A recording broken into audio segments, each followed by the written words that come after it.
So if you meet someone in their late 40s, never been married, and no kids, run. I cannot imagine dating someone in their late 40s that's never been married and no kids. Like, what the fuck is wrong with them? No one wanted to wife them up, or no one wanted to marry that guy? Or was he a little playboy? He didn't want to ever commit to anyone. He likely has never had to sacrifice or put anyone's needs in front of his. Who knows? Maybe it was the whole,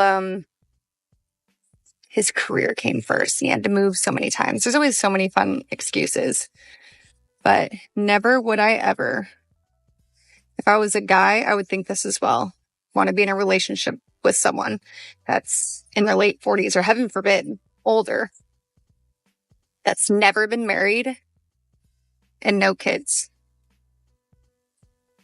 I'll leave those to everyone else. Imagine waking up one day at 50, looking in the mirror and asking yourself, how did I get here?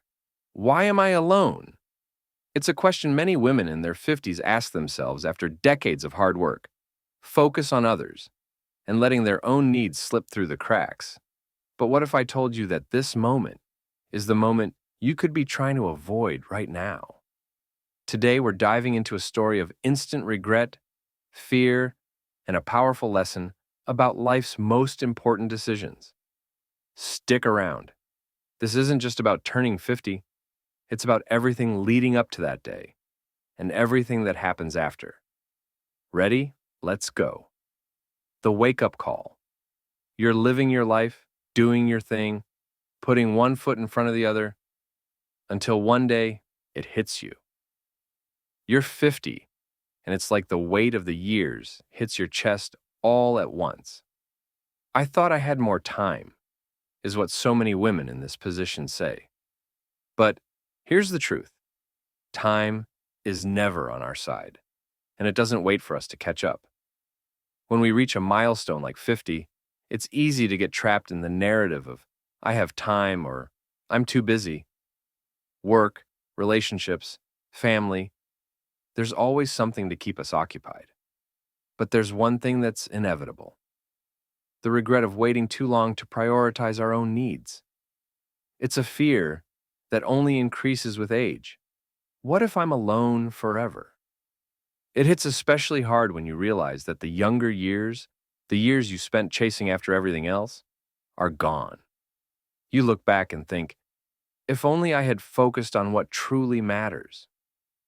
But before we go deeper, let me ask you, what would you regret if you turned 50 tomorrow?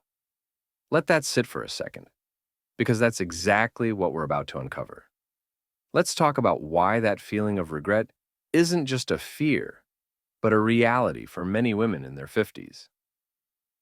The emotional toll of hitting the wall. Let's talk about the emotional wall women hit at 50.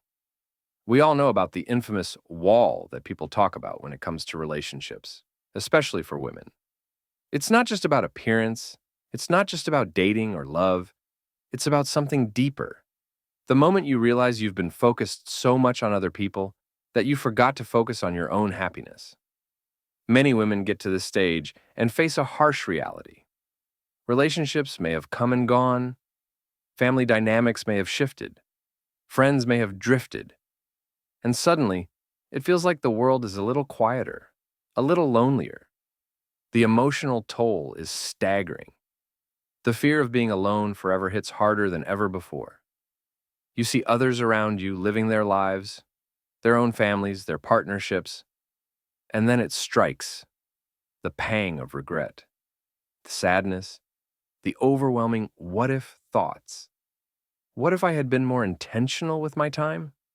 What if I hadn't put my dreams on the back burner? At this point, it's easy to spiral. But let me offer you something here. Something important you need to hear. You still have time.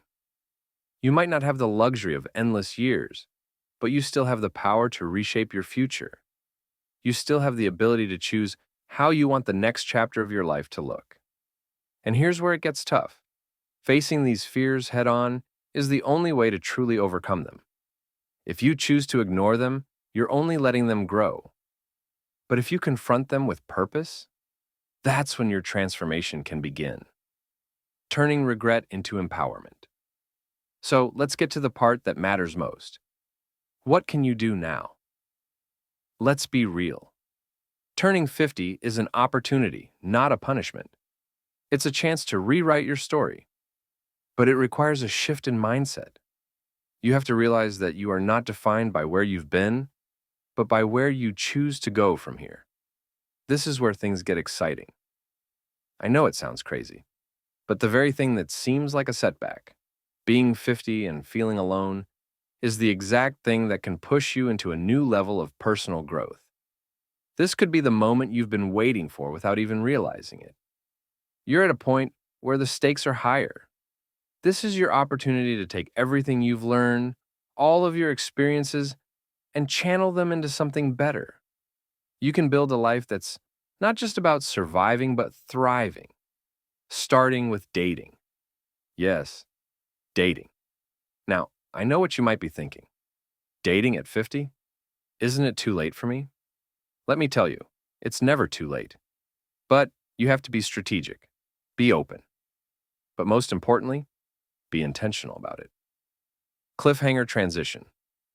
Before we dive into that, though, let's take a moment, because there's one critical piece to all this that too many women miss. What is it? How do you stop living in regret and start living in purpose and joy? The answer is simple, yet so few understand it. Stay tuned, because I'm about to reveal that piece, the game changer you need. Moving forward.